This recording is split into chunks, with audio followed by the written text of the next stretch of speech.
हम सब रोज़ा रखते हैं, भूख और प्यास बर्दाश्त करते हैं, लेकिन क्या आपने कभी सोचा है कि अल्लाह की नज़र में वो कौन सा रोज़ेदार है जिसका दर्जा सबसे ऊंचा है? क्या वो है जो सबसे ज़्यादा प्यासा रहा है, या वो जिसके दस्तरख्वान पर सबसे ज़्यादा नियामतें थी? अस्सलाम वालेकुम दोस्तों। आज हम कुरान और हदीस की रोशनी में उस स्पेशल रोज़ेदार को पहचानेंगे जिसे अल्लाह सबसे ज़्यादा रिवॉर्ड देता है। आज की वीडियो आपकी इबादत का नज़रिया बदल देगी। सबसे पहले बात करते हैं रोज़े के मकसद की। अल्लाह ताला ने कुरान मजीद में फरमाया, ए ईमान वालो, तुम पर रोज़ा फ़र्ज किया गया ताकि तुम तकवा इख्तियार करो। सूरह अल बकरा में वर्सेस नंबर 183 में। यहाँ से हमें पहला पॉइंट मिलता है, सबसे ज़्यादा रिवॉर्ड उस रोज़ेदार का है जिसने सिर्फ पेट का रोज़ा नहीं रखा बल्कि तकवा हासिल किया। तकवा का मतलब है अल्लाह का डर और उसकी मोहब्बत में गुनाहों से बचना। रोज़ा सिर्फ डाइटिंग नहीं है, ये रूह की ट्रेनिंग है। अगर रोज़ा रख कर भी झूठ, गीबत और गुस्सा ना छोड़ा तो समझ लीजिए हमने सिर्फ फाका कशी की है। अब आते हैं उस हदीस की तरफ जो इस सवाल का सीधा जवाब देती है।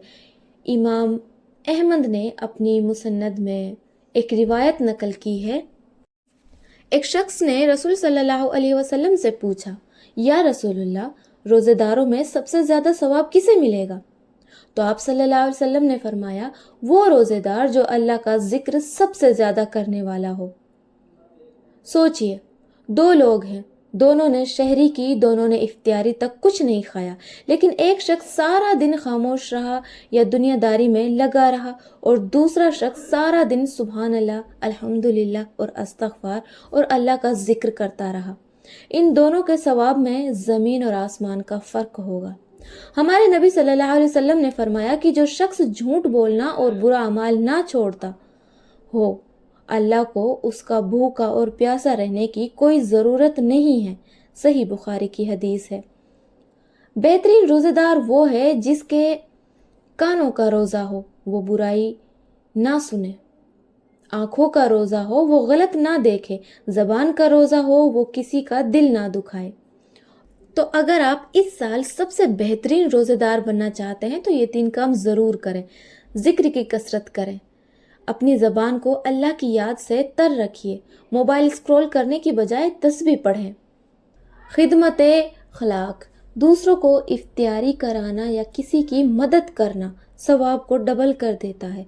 कुरान से ताल्लुक़, क्योंकि रमज़ान और कुरान का गहरा रिश्ता है। रोज़ाना कम अज़ कम एक रुकू तर्जुमे के साथ पढ़ें ताकि हमें हर चीज़ समझ में आए कि कुरान हमें क्या कह रहा है। याद रखिए, अल्लाह हमारी भूख नहीं देखता, वो हमारी नीयत और हमारे दिल का हाल देखता है।